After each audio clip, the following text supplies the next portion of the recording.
Cari fratelli e sorelle, da 2 settimane i popoli del Medio Oriente soffrono l'atroce violenza della guerra. Migliaia di persone innocenti sono state uccise e moltissime altre costrette ad abbandonare le proprie case.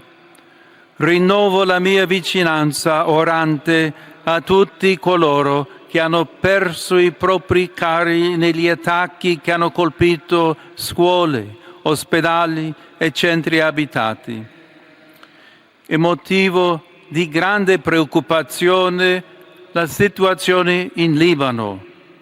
Auspico cammini di dialogo che possano sostenere le autorità del Paese nell'implementare soluzioni durature alla grave crisi in corso per il bene comune di tutti i libanesi. A nome dei cristiani del Medio Oriente e di tutte le donne e gli uomini di buona volontà, mi rivolgo ai responsabili di questo conflitto. Cessate il fuoco, si riaprano percorsi di dialogo.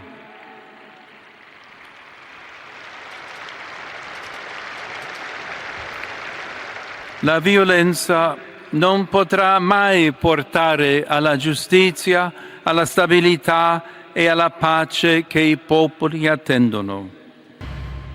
Pemerintah Lebanon dikabarkan akan membuka dialog dengan Israel untuk mencari penyelesaian konflik. Presiden Lebanon Joseph Aoun mengatakan dialog dilakukan agar Israel berhenti menyerang negaranya untuk menyasar kelompok milisi Hizbullah. Dalam pernyataannya, Aoun mengatakan Hizbullah telah mengkhianati Lebanon karena memicu perang dengan Israel. Oleh karena itu, Aoun akan mengerahkan pasukan militer Lebanon untuk melucuti senjata Hizbullah agar mereka berhenti melakukan serangan balasan ke Israel sehingga perang bisa segera berakhir.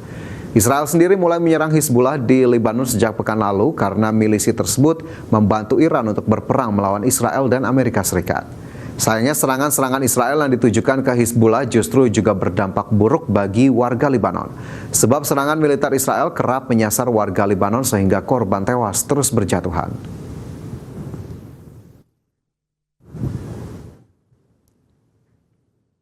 Selanjutnya pemirsa, dalam konflik di Selat Hormuz, Pertamina mengungkapkan hingga saat ini sudah ada 2 kapal dari 4 kapal yang berhasil melanjutkan operasionalnya alias sudah melintasi Selat Hormuz yang diblokade Iran akibat agresi Amerika Israel.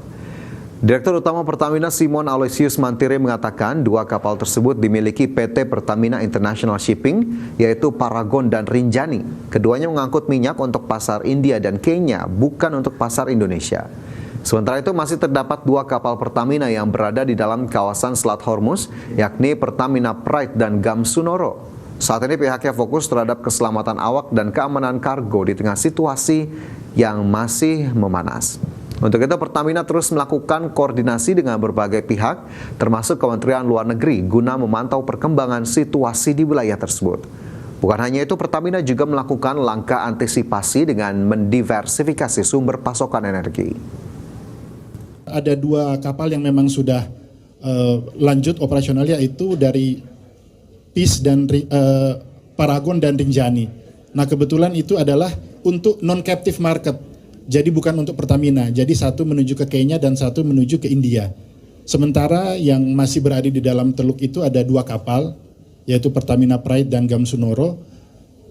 Yang menjadi concern kami yang utama adalah keselamatan para kru. Di tengah gejolak Timur Tengah, ketahanan energi Indonesia dinilai masih kuat dan tangguh meski ada di Selat Hormuz yang menghambat jalur distribusi energi global. Ketegangan geopolitik di kawasan Timur Tengah memicu kekhawatiran terhadap stabilitas energi global.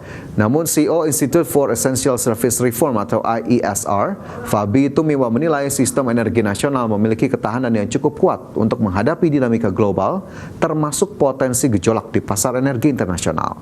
Fabi optimis gejolak energi global tidak serta-merta berdampak langsung terhadap pasokan BBM di dalam negeri. Tantangan terbesar sektor energi Indonesia saat ini justru lebih banyak berkaitan dengan kondisi geografis dan distribusi. Pemerintah harus pastikan pasokan tetap tersedia di berbagai wilayah, termasuk pada periode lonjakan konsumsi seperti momen Lebaran. Ya, sudah ada peraturan presiden yang mengatur mengenai cadangan penyangga energi namanya ya. Ini yang sekarang sedang dikerjakan dengan membangun storage tadi yang rencananya akan dibangun di Sumatera ya. Nah, di dalam cadangan, kalau kita bilang kan cadangan yang ada sekarang itu baru cadangan BBM. Di dalam ketentuan Perpres 96 2024 cadangan penyangga energi itu ada ketentuan untuk minyak ya, bensin, kemudian minyak bumi juga, dan kemudian LPG. Jadi 3 jenis energi itu yang kemudian diatur. Jadi kalau saya ingin menyatakan bahwa yang cadangan ini baru cadangan minyak, tapi kita juga ya kilang-kilang kita. Kembali bersama kami di Prime Market Highlights. Pemirsa, Kementerian Perhubungan telah menyiapkan berbagai upaya kesiapan mengantisipasi lonjakan angkutan Lebaran 2026, baik secara infrastruktur maupun transportasi. Menteri Perhubungan Dudi Purwagandi bersama stakeholder transportasi untuk mudik Lebaran 2026 telah 100% siap mengantisipasi pergerakan 143,91 juta hingga 154,6 juta orang untuk melakukan perjalanan mudik.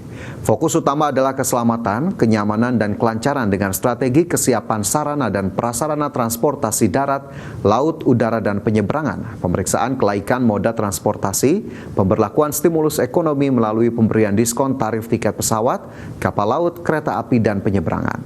Sementara itu, untuk memperlancar lalu lintas menuju pelabuhan penyeberangan, pemerintah telah menyiapkan skema buffer zone secara berlapis di Pelabuhan Merak. Buffer zone pelabuhan disediakan di kawasan Pelabuhan Merak, Indah Kiat, BBJ, dan Ciwandan, serta beberapa titik di jalan arteri sebagai langkah tambahan untuk menjaga kelancaran arus dan mencegah penumpukan kendaraan di titik pelabuhan. Masukan adalah untuk memastikan bahwa seluruh pemangku kepentingan khususnya transportasi nasional benar-benar siap dalam melaksanakan angkutan Lebaran maupun siap juga dalam bekerja sama dengan seluruh stakeholder terkait penyelenggaraan angkutan Lebaran kali ini. Sebagaimana yang selalu saya tekankan bahwa keselamatan selalu menjadi prioritas utama, tidak bisa kita kompromikan. Peningkatan mobilitas masyarakat pada masa Lebaran tentu membawa konsekuensi terhadap meningkatnya intensitas operasi transportasi yang akan. Anda kembali bersama kami dalam Prime Market Highlights. Pemirsa, pemerintah Iran mengingatkan komunitas internasional dan pihak-pihak terkait untuk memenuhi tuntutan mendasar Iran guna pengakhiran perang. Presiden Iran Masoud Pezeshkian menegaskan pada dasarnya Iran tidak mencari konflik dengan negara-negara di Timur Tengah. Presiden Iran Masoud Pezeshkian menyatakan bahwa ketegangan dengan Amerika Serikat dan Israel hanya dapat berakhir jika sejumlah tuntutan mendasar Teheran dipenuhi oleh komunitas internasional dan pihak-pihak terkait. Dalam pernyataan yang disampaikan melalui platform media sosial X, Pezeshkian menegaskan bahwa satu-satunya jalan untuk menghentikan perang adalah pengakuan terhadap hak-hak Iran, pembayaran kompensasi, serta adanya jaminan internasional yang tegas guna mencegah agresi serupa di masa depan. Pezeshkian menekankan bahwa Iran pada dasarnya tetap berkomitmen untuk menjaga perdamaian di kawasan. Pezeshkian menyatakan hal ini dalam pembicaraan telepon dengan Perdana Menteri Pakistan Shehbaz Sharif. Dalam pembicaraan itu, Pezeshkian menegaskan bahwa Iran tidak mencari konflik dengan negara-negara tetangga di kawasan Timur Tengah dan sekitarnya. Lebih lanjut, Pezeshkian memperingatkan dunia internasional akan dampak dari pengabaian terhadap akar penyebab konflik ini. Ia menyatakan bahwa jika komunitas internasional gagal menangani penyebab perang yang dipaksakan dan agresi militer terhadap Iran, maka stabilitas keamanan global akan menjadi tidak stabil. Berbagi sumber, IDEX Channel.